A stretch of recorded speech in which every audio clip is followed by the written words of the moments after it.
Ken Matsudaira. I'm the Director of Community and Cultural Programs at the Bainbridge Island Museum of Art. And today we're going to be looking at our current exhibition, Americans Incarcerated, a family story of social injustice, featuring the art of Jan and Chris Hopkins.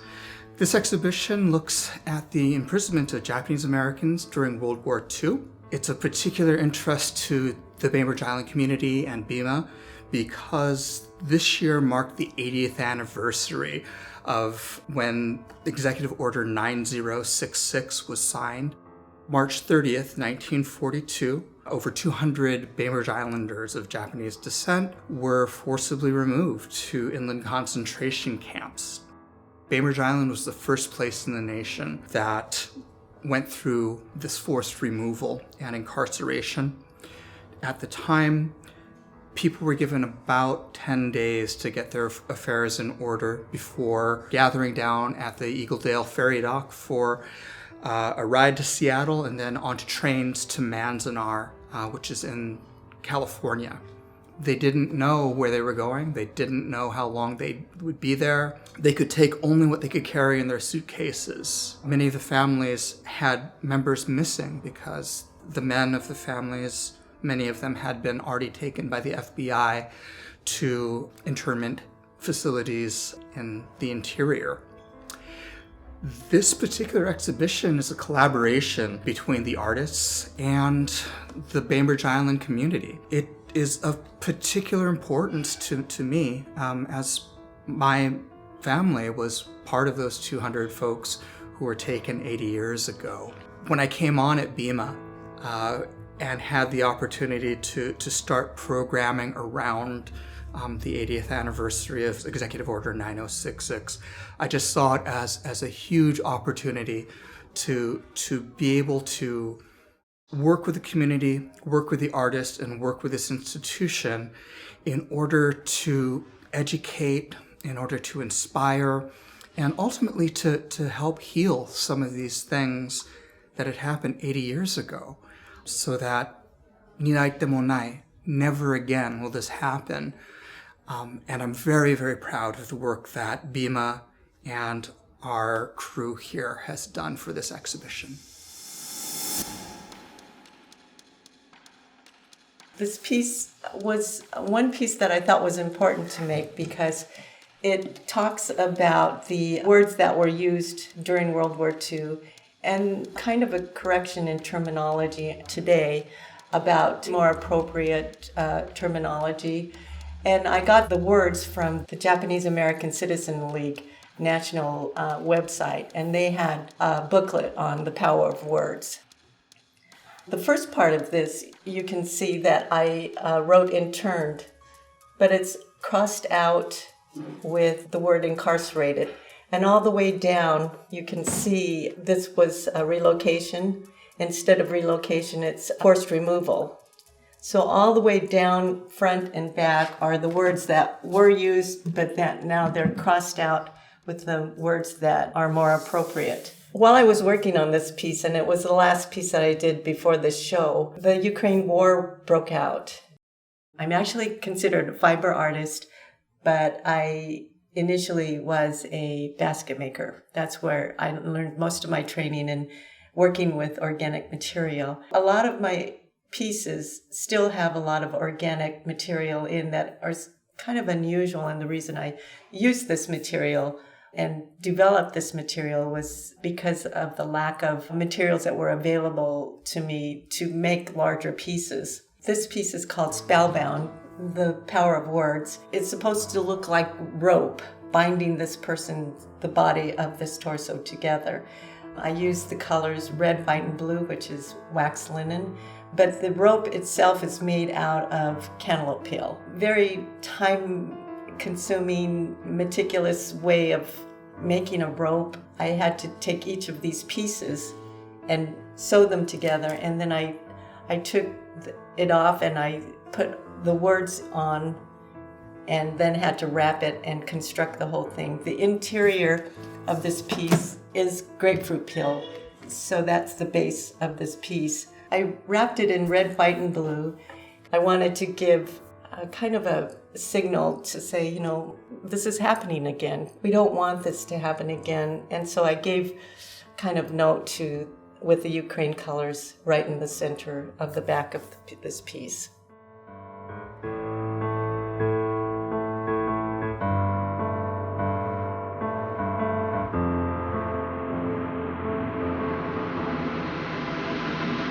I designed this so that you look at the piece, it's three-dimensional in the sense that there's two layers. And in the back it says, be careful what you say to your children, they are listening. And then it has intolerance, ignorance, and prejudice in the background. I didn't want to put that up front because I really wanted to show this dialogue in Scrabble pieces. I went so far as to go to the toy store and get army men. And these are actually army men that are American, and these are Japanese. To make that distinction, I painted these yellow and these white. This is in regard to my brothers 10 years after the war. And it really has to do about identity and prejudice, things that they had to deal with as children at a young age. And it's really about kids not really knowing the difference between Japanese, white. And this friend of theirs, Delbert, he said, let's go out and play war. You be the Japs. My oldest brother really looked at him and he said, I don't want to be the Jap. And his friend just looked at him like, but you are a Jap.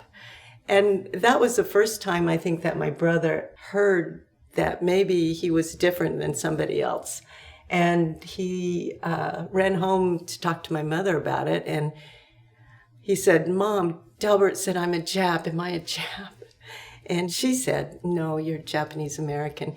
And I think that was actually the first time that he had any association of being anything but American. February 18th, 1942, President Roosevelt signed Executive Order 9066, which mandated the roundup of Japanese American citizens on the West Coast. They were to be put into various camps. And one of the camps was Camp Harmony. They had to go in these hastily made tar paper buildings or refurbished horse stalls. And in the midst of that, you had the Seattle rain or the Western Washington rain, which caused a lot of mud, a lot of discomfort. The people realized that with the rain falling through the tar paper, hitting them in the face or hitting their belongings and their bedding, that they had a sudden loss of their freedom. The farmers in the Puyallup area had to get rid of their expensive farm equipment. They had to transfer their leases on their land. And hopefully, if there was a silver lining, there would be some of the people, the non-Japanese people, who would take care of their property until they came back. This is an oil painting, but it's a painting that depicts my father-in-law, my wife's father, Daiki Tommy, as he went into camp. He was age 26 when they sent him to Camp Harmony. And to keep it a family affair, our son posed as Daiki Tommy. This piece is called An Uncaged Songbird, and it's about my wife's mother, June Kikoshima.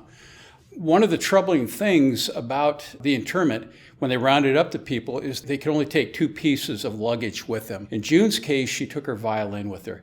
A lot of the people who came to these camps came completely overdressed because that was one of the only ways they could get their clothing in that they couldn't pack, was to wear it.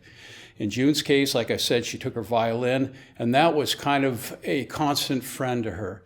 She played her music in the camp. She sang with the choral group in the camp. And afterwards, when she got out and she married Jan's father, Daiki Tommy, she carried on with her very distinguished musical career. There is a little sparrow down there, which is part of the Uncaged Songbird in the piece, and that's also reflective of June Kikoshima's mother, Sue, who was just as sweet as a songbird. I mean, when I painted that in there, that's what I was thinking about. I couldn't think of a sweeter woman. And this painting depicts the two of them. This is a piece called Paper Dolls. It's about a cousin that I never met because of the war and because of the incarceration of Japanese Americans. The reason I didn't meet her was because she was so terrified about being incarcerated that she told her boss, and her boss offered to take her birth certificate and falsify the name on the birth certificate of her mother. She was half Japanese and half Swedish. She looked like she could be Hispanic. So the name on her birth certificate was changed. Her mother's name was changed from Mitsuko Johnson to Mary Torres. My aunt, who was her mother, and my dad and his brother were actually the secret keepers. They were the ones that they knew about Ellen and what she had done. They were the ones that kind of kept her secret for her. This actually is what I call the story totem, and this is the story of her life. As you go around, there's a picture of Ellen and her mother, and her mother is actually in a closet. It's a cameo with a question mark. Again, I never knew who she was. She's put in this cupboard that looks like it was locked up and the secret was kept.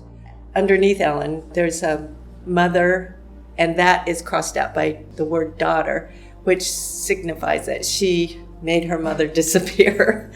And underneath, again, I have the name Mitsuko, and then it's crossed out in red by the name Mary, which was the name of the woman that took my auntie's place on her birth certificate.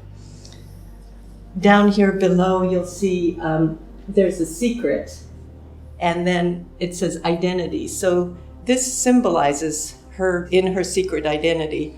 The reason I called this the paper dolls was because symbolically I have her dressed up in a Spanish-looking dress, and as you go behind, you can see that she's wearing Japanese printed underwear, and then she's got her fingers crossed behind her back.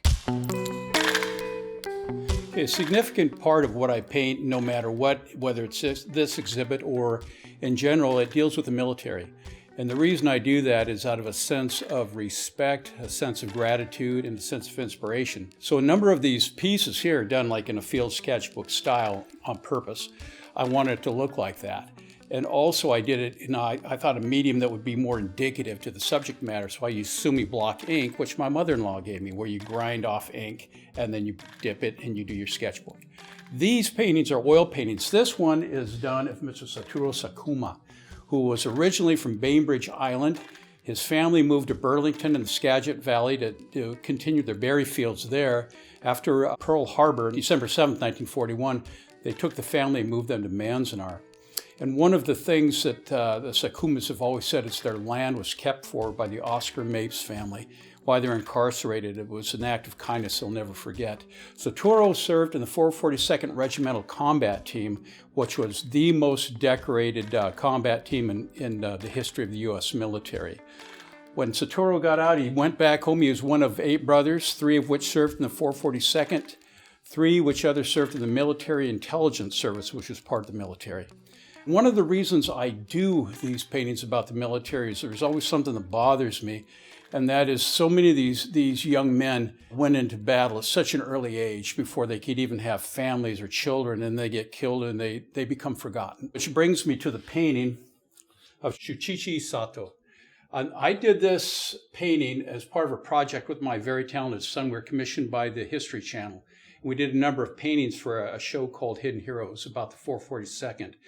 This one was a painting about a man who married young, went into the military. He was part of F Company of the 100th Infantry Battalion from Hawaii. Before they were supposed to do a midnight crossing of Volturno River in Italy, the mail call caught up with them, and he got a package from his wife showing his son's first birthday. And he was so proud of the picture that he showed it to all of his friends, all of his fellow soldiers, and they're all excited for him. They're all very happy. He was ecstatic. He put the picture of his son in his pack, went across wherever he got killed that night. Never met his son, and his wife was a widow at 25. She never married again. She raised her son, and for the first part of her misery, for several years, she wanted to die.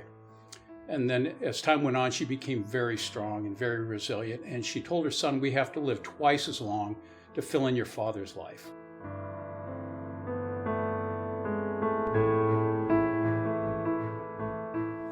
Well, this piece is called Falling. It's for all the people who have now since gone that were Incarcerated, and specifically, I made this piece kind of in mourning for my dad. He had just passed away, and I was thinking about how symbolic leaves are of the seasons and the beginning and the end with one season.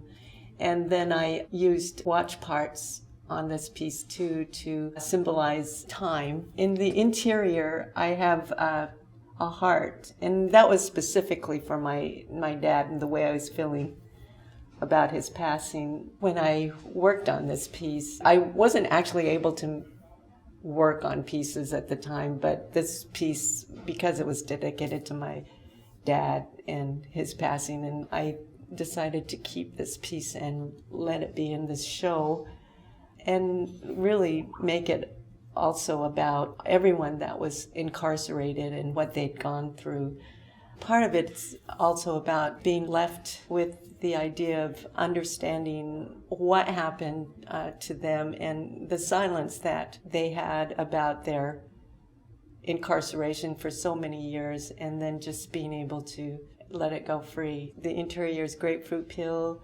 These are various leaves, big leaf maple, and it's all looped together with wax linen. A lot of people have asked me about how I process my materials, and specifically the leaves. With the exception of this big leaf maple, I take them when they're really fresh and green, and I use a glycerin solution to soften them. It's an emollient, so it softens the leaf, and then I am able to store them. They never really lose their pliability.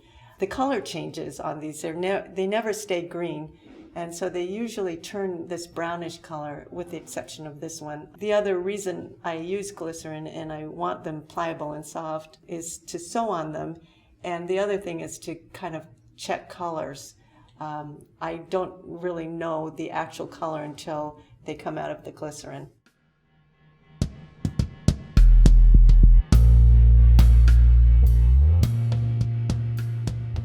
My name is Eileen Yamada Lampier, and I am the president of the Puyallup Valley Chapter, Japanese American Citizens League. We're honored to be able to support this wonderful exhibit by Jan and Chris Hopkins as they tell the internment story during World War II. We've had the opportunity to loan a few pieces that might enrich and enhance the artwork and the paintings done by Chris and Jan. So Puyallup Valley JACL is honored to enhance this exhibit because it provides you with some artifacts that came out of the camps. So there is a personal side to this story and some of the artifacts behind me. My mom and dad, Kazuko Osawa at the time and George Yamada, met in Minidoka. So the barrack scene that you'll see behind me is very important as a replica to show how the people, not only in Minidoka, but any of the camps, lived and what their home base was. You'll see that it's roughly, 20 by 20. And regardless of the size of your family, that was home. So imagine yourself in your living conditions right now, your living room.